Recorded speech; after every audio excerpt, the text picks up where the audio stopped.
O que acontece quando um grupo de mulheres silenciadas pela ordem patriarcal do início do século XX decide ocupar espaço público não com protestos, mas com palavras, e transforma uma simples revista em um laboratório de identidades femininas? Bom, é com essa provocação que eu apresento minha pesquisa sobre a revista A Violeta, uma publicação feminina, literária, que circulou em Cuiabá entre os anos de 1916 e 1950 e que deixou um legado não tão silencioso, mas profundamente transformador na história intelectual mato-grossense.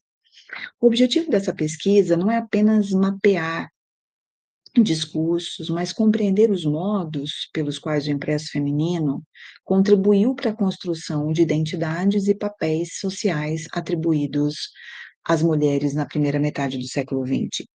Ou seja, como a Violeta construiu modelos de mulher, ideais de mulher, e ao fazer isso conformou leitoras e produziu subjetividades femininas, num contexto marcado por desigualdades de gênero. Mas antes de olhar para a revista, a gente precisa lembrar o cenário em que essas mulheres escreviam. No início do século XX, o campo intelectual brasileiro era amplamente dominado por homens, hegemonicamente masculino.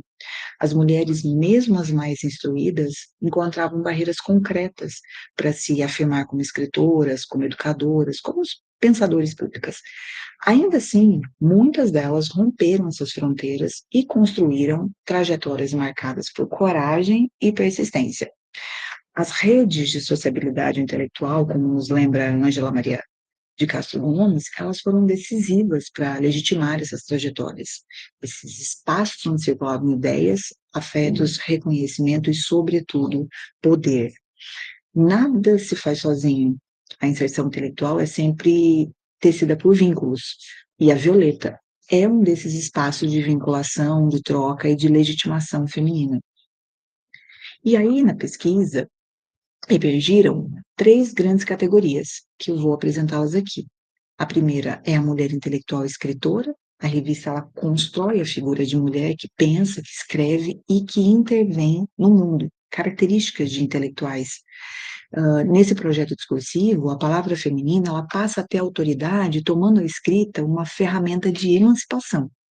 A Violeta não apenas publicava textos de mulheres, ela produzia mulheres escritoras, defendia a instrução, o estudo e o cultivo da leitura como caminhos para a autonomia e para o reconhecimento.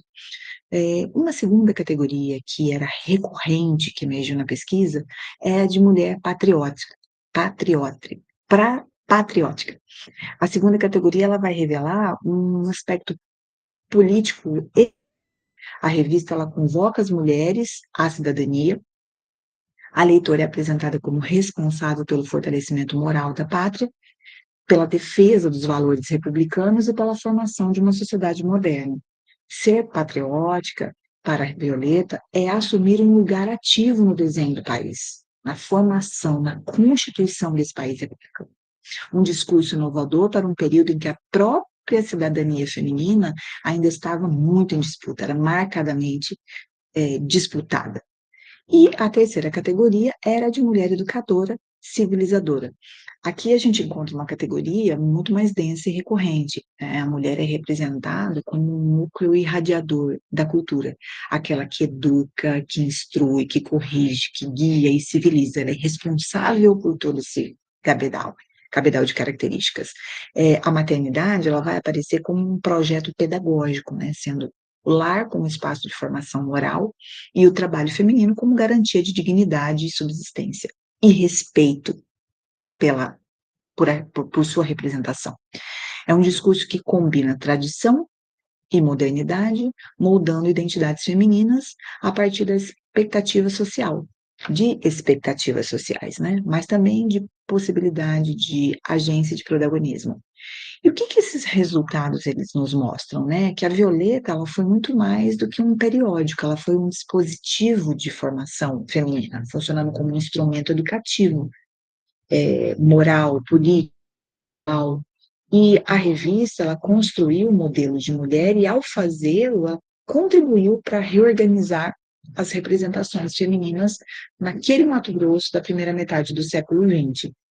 Ela articula em seu projeto editorial três figuras fundamentais: a mulher intelectual, pois, a mulher cidadã, pois, e a mulher educadora. Então, essas categorias, elas evidenciam que a revista ela operava num campo disputado, em que mulheres buscavam afirmar sua intelectualidade, sua cidadania e seu papel social em uma época que ainda lhes negava muitas dessas posições.